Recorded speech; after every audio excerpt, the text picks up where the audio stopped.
ऐसी खबरें भी आ रही हैं या कुछ लोग हिंट दे रहे हैं कि जिस तरह से टेक ओवर कर लिया है पाकिस्तान में एस्टेब्लिशमेंट ने सारी चीज़ों को, जैसे वो पीटीआई को डील कर रही है, जैसे एक नई पार्टी बना दी है उन्होंने, जैसे ये कहा जा रहा है कि वो निगरान वजीर आजम भी अपनी मर्जी का लेकर आएंगे।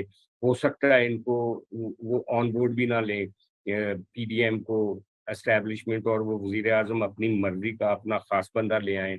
हो सकता है वो इलेक्शन को मार्च अप्रैल तक ले जाएं। तो जो इन लोगों के अपने अपने कंसर्न्स हैं, जैसे पीपल्स पार्टी कहती है कि वक्त पे इलेक्शन होना चाहिए, जैसे मुस्लिम लीग नून भी एक फ्रेम ऑफ कॉन्स्टिट्यूशन जो है उससे बाहर नहीं जाना चाहती। तो कुछ सवालात इनके जहन में ये भी हैं कि क्या इलेक्शन के बाद का जो सिनेरियो है या इलेक्शन से पहले का सिनेरियो जो है वो कहीं दोनों पार्टियों के हाथ से निकल तो नहीं जाएगा। जैसे आपने देखा कि वाडा साहब ने मुख्तलिफ टीवी शोज में कहा, जिनको आजकल एक स्पोक्समैन भी समझा जाता है मुख्तलिफ लोगों का, उन्होंने कहा जी कि ये जो पुराने लोग हैं इनके तो फ्रेम ही उल्टे हुए हुए हैं, अब नए चेहरे आएंगे, आजाद वाह। उम्मीदवार होंगे, ये होगा वो। तो देखें ये सारी चीजें जो है ना पस मंजर में, बैकग्राउंड में, इन पॉलिटिकल पार्टियों के लिए जिनका इन्वेस्टमेंट है, जिनकी 50 साल की, 30 साल की, 40 साल की, उनके लिए काफी बड़े सवालात हैं। फिर आप देखें कि अगर ये कोई पाकिस्तान के पॉलिटिकल सिनेरियो पे ही बात होनी थी या पाकिस्तान की पावर शेयरिंग पे ही बात होनी थी तो फजलुर रहमान साहब भी वहां पे होते। वो भी एक लाजमी हिस्सा है इस वक्त की जो पीडीएम के सरबराह हैं, लेकिन वो अभी नहीं गए। तो मेरा ख्याल है कि कुछ भी बाज लोग कुछ भी कह रहे हैं कि दुबई में ये हो रहा है, दुबई में वो हो रहा है, लेकिन पस मंजर इन सारी चीजों का ये है।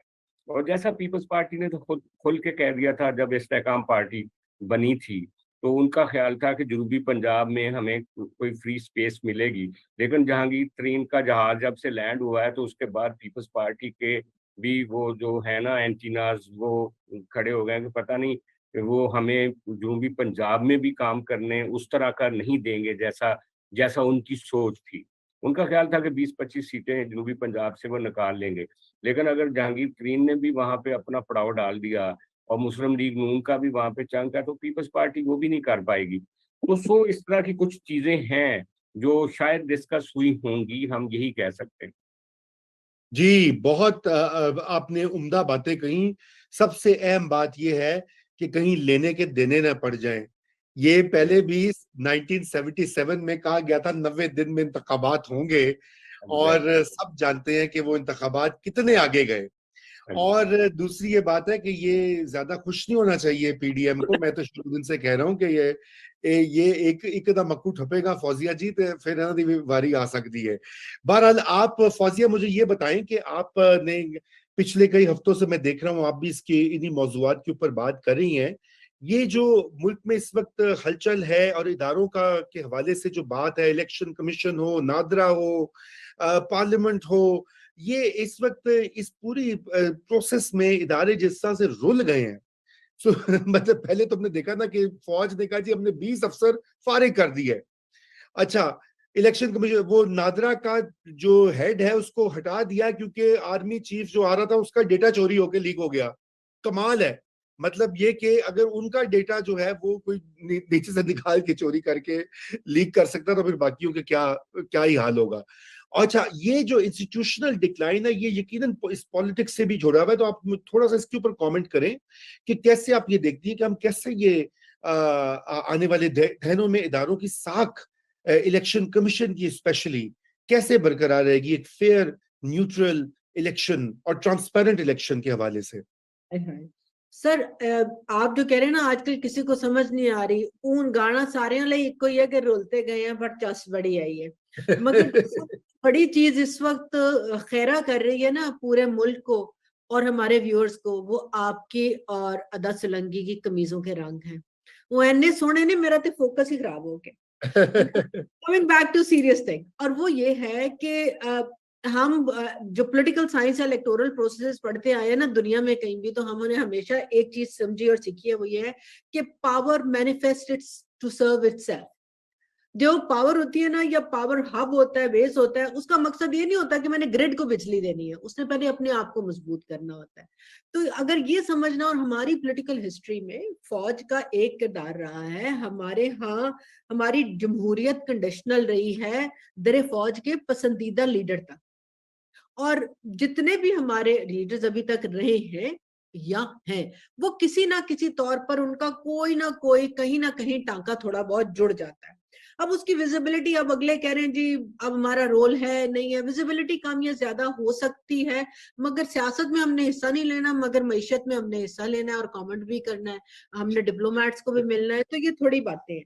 अभी आप जो बातें कह रहे थे ना कि इलेक्शंस पर क्या असर पड़ेगा, मेरे लिए जो टाइमलाइंस की बात है, और ये मैं और अदा एक दिन पहले भी बात कर रहे थे इसके ऊपर कि क्या अक्टूबर में इलेक्शन होंगे। अगर मैं टेक्निकली देखूं तो आपने देखा, मैंने लिखा भी है, टेक्निकली मुझे नजर नहीं आता है, क्योंकि सबसे बड़ा कोर आर्ग्यूमेंट जो इलेक्शन कमीशन ने उठाया, उन्होंने कहा कि हमने डिलिमिटेशन करनी है नए सेंसस के, डिजिटल सेंसस के हिसाब से। आज डॉन में खबर लगी हुई है कि डिजिटल सेंसस की वेरिफिकेशन का काम अब शुरू हो रहा है ईद के बाद। अर्लीस्ट जो काउंसिल ऑफ कॉमन इंटरेस्ट को सेंसस का रिजल्ट प्रेजेंट हो सकता है अप्रूवल के लिए, वो 31 जुलाई है।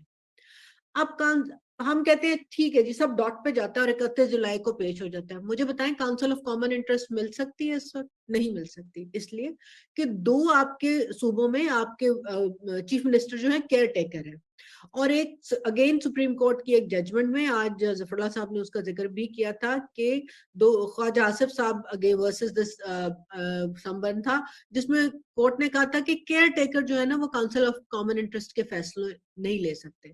तो अगर council of common interest approve नहीं करती, तो फिर इस सेंसस के रिजल्ट का हम क्या करेंगे, और हम डिलिमिटेशन कैसे करेंगे?